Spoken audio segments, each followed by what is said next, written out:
अनंत कोटी ब्रह्मांड नायक राजाधिराज योगीराज परब्रह्म सच्चिदानंद श्री अक्कलकोट निवासी श्री स्वामी समर्थ महाराज की जय। हे स्वामी भक्तांनो, आपले या चॅनेलमध्ये खूप खूप स्वागत आहे। आज मी आपणास ऐकवणार आहे मला महाराजांचे दर्शन कसे होईल याविषयी एका साधकाने विचारलेले आपल्या गुरुजींना प्रश्न। त्याबद्दल त्यांनी किती छान उत्तर दिले आहे ते तुम्ही शेवटपर्यंत नक्की ऐकावे। त्याचबरोबर आपण आधी श्री स्वामी समर्थ यांना प्रार्थना करूया। हे स्वामी गुरुवर्य, तुमचा कृपा आशीर्वाद कृपा दृष्टी सदैव आमच्यावर निस्सीम राहू देत। तुमच्याबद्दलची श्रद्धा सदैव आमच्या मनात वास करू देत। सगळ्यांचं कल्याण करावं। काय चुकलं असेल तर आम्हाला माफ करावे। तुमचा वरद हस्त सदैव आमच्या मस्तकावर नेहमी असू देत आणि आमचे मस्तक सदैव तुमच्या चरणी लीन असावेत। असो, मी स्वामी सेवेकरी आपणास आज ऐकवणार आहे मला महाराजांचे दर्शन कसे होईल। चला तर मग, एका साधकाने आपल्या गुरुजींना हा प्रश्न विचारला। आपल्याला महाराजांचे दर्शन कसे होईल हा प्रश्न प्रत्येकाला नेहमी सतावत असतो।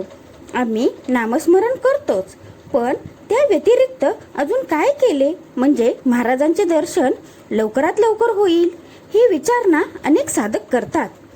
त्यासाठी नामाव्यतिरिक्त अजून कोणती साधना करावी यामागेच लागलेले लोक खूप आहेत। त्यावर गुरुजींनी काय उत्तर दिले आहे ते आपण बघूया। गुरुजी म्हणतात, हा अरे असणारच, सत्तेची हाव कोणाला नसते। महाराज आपल्याला भेटावे ही पण हावच ना। भेटून करणार काय, तेच रोजचं रडरडणार। महाराज मला हे हवंय नि ते हवंय, माझ्या अमक्याला हे हवंय ती तमक्याला ते हवंय। या सगळ्यात जो मी आहे ना तो काही कामाचा नाही। अरे, महाराजांना मिळवणे इतकेच सोपे असते तर आपल्या संतांनी इतक्या वर्षांची साधना केली असती का। महाराज आपल्याला भेटावे यासाठी आपण देखील काहीतरी केले पाहिजे ना। त्यासाठी साधना महत्वाची, मग साधनेमध्ये सातत्य महत्वाचे। ते येण्यासाठीच नामाची साथ कधीच सोडायची नाही। महाराज आपल्या पाठी नाही तर आपण घेत असलेल्या नामाच्या पाठी कायम असतात, हे सर्वांनी लक्षात घेतले पाहिजे। प्रारब्धाचे भोग हे कोणाला चुकलेले नाहीत, पण म्हणून नाम सोडू नये। नामस्मरणच तुमची साधना ठरवावी, त्यातच सातत्य ठेवावे। परिणामी अनुभव येऊ लागतात, त्यांचे रूपांतर हळूहळू अनुभूतीमध्ये होते। तुमच्या नामस्मरणाची मुळे इतकी खोलवर रुजली पाहिजेत की षडीपृचे कितीही मोठे वादळ आले तरीही आपण आपल्या नामातून हललो नाही पाहिजे। महाराजांकडे भौतिक सुख मागण्यापेक्षा त्यांचे नाम मागावे, तेही अखंड। मग काय, महाराजांना आपण शोधायची गरज भासणारच नाही। त्यांच्या प्रेमाचा अमृतझरा सदा साधकावर बरसत राहील। म्हणूनच मी तुम्हाला प्रत्येक व्हिडिओमध्ये सांगत आहे की आपण नेहमी मंत्र श्री स्वामी समर्थ हा चालता बडता उठता बसता सदैव करा, काम करतानाही करा। श्री स्वामी समर्थ हे काही खूप अवघड नाही, आपण सतत हे म्हणू शकतो। काम करतानाही, स्वयंपाक बनवताना, जेवण करताना, ऑफिसला जाताना येताना, कुठेही आपण असलो तरी पण आपण ते म्हणू शकतो। म्हणून आपण नामजप हा सदैव आपल्या मुखात असू दे, श्री स्वामी समर्थ हा जप आपल्या मुखात सदैव असू देत। आणि आता मी पुढे सांगत आहे की गुरुजींनी सांगितले की बुद्धिबळाच्या पटावरील सर्व शक्तिमान वजीर बनणे हे प्रत्येक प्याद्याचे लक्ष असते, कारण वजीराचे स्थान हे राजाच्या सर्वात जवळ असते। सर्वाधिक अधिकार हे राजानंतर त्या वजीराकडेच असतात। पण जर प्यादा बनवून हळूहळू सरकत अनुभवांचे गाठोडे पाठीशी बांधून जर तो पुढे सरकत राहिला, तेही एक एक पाऊल करत शांतपणे, तर जेव्हा तो समोरच्या पहिल्या रांगेत पोहोचतो तेव्हा तो वजीर बनू शकतो। एक असा वजीर जो कधी प्यादा होता, त्याला लहान सहान सर्वच अनुभव होते। तो वजीर त्याच्या राजाचं राज्य चांगले चालवेल की। मग राजा सुद्धा प्रत्येक प्यादावर लक्ष ठेवून असतो, प्रत्येकावर सारखीच मेहनत घेतो। साधना करणाऱ्या साधकाची देखील त्या प्याद्यासारखीच अवस्था असते। दत्त महाराज राजाच्या रूपात सर्वांवर लक्ष ठेवून असतात।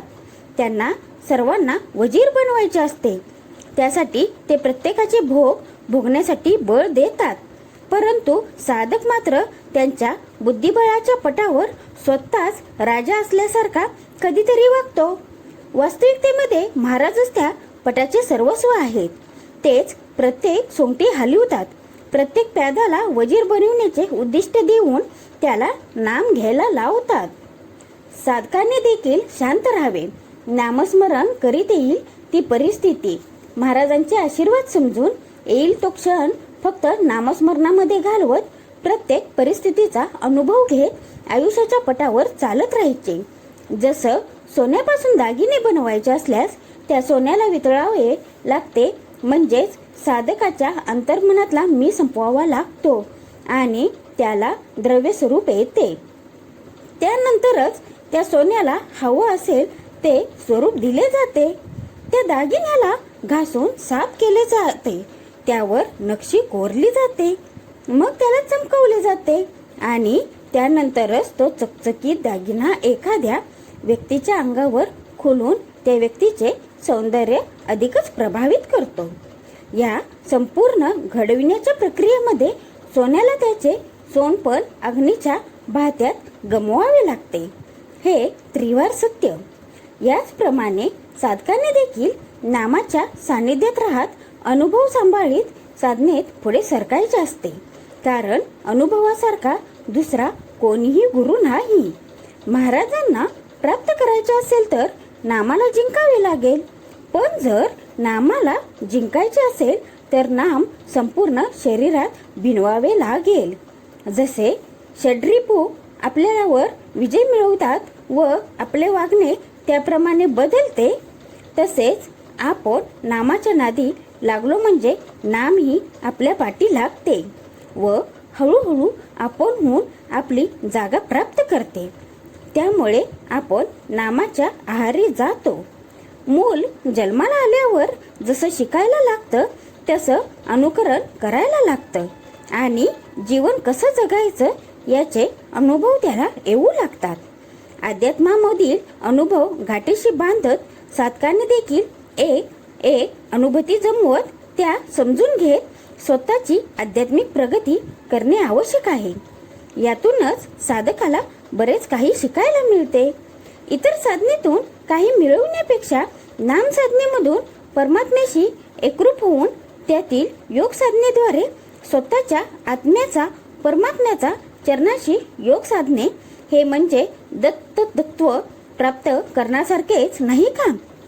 स्वतःमधील सर्वस्व त्या दत्त महाराजांच्या श्री स्वामी समर्थ महाराजांच्या चरणी सर्व समर्पण केल्यावर ही समर्पणाची भावनाच महाराजांना तुमच्यापर्यंत येण्यासाठी भाग पाडते. महाराजांचे खरोखर दर्शन हवे असेल तर त्यांच्या मागे लागण्यापेक्षा ते ज्या नामाचे भावविभोर आहेत त्या नामाच्या अथांग सागरात स्वतःला झोकून द्या. त्या नामाच्या पाठी असलेले दत्त महाराज आपोआपच तुमच्या पाठीशी ठाम उभे राहतील, यात शंकाच नाही. निर्गुण आणि निराकार अवस्थेला तुमची साधना प्राप्त झाली की तो परमेश्वर आपणहून तुम्हाला त्याची प्रचिती देतो. त्याने घेतलेले रूप म्हणजेच मनुष्यधारी तुमचे सद्गुरू यांची आपोआप तुम्हाला ओळखण्याची बुद्धी होते. ती शक्ती, ती प्रेरणा फक्त आणि फक्त तुमच्या नामसाधनेद्वारेच प्राप्त होते.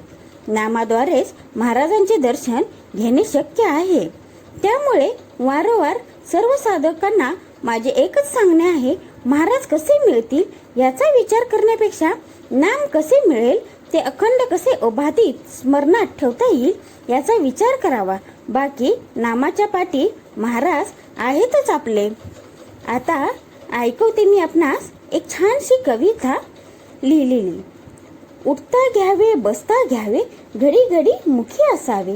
श्री स्वामी समर्थ, जय जय स्वामी समर्थ. चालता फिरता मनी असावे, पदोपदी ही घेत जावे. श्री स्वामी समर्थ, जय जय स्वामी समर्थ. अंतरंगी वसवून घ्यावे, पंचेंद्रियात ही झिरपून जावे. श्री स्वामी समर्थ, जय जय स्वामी समर्थ.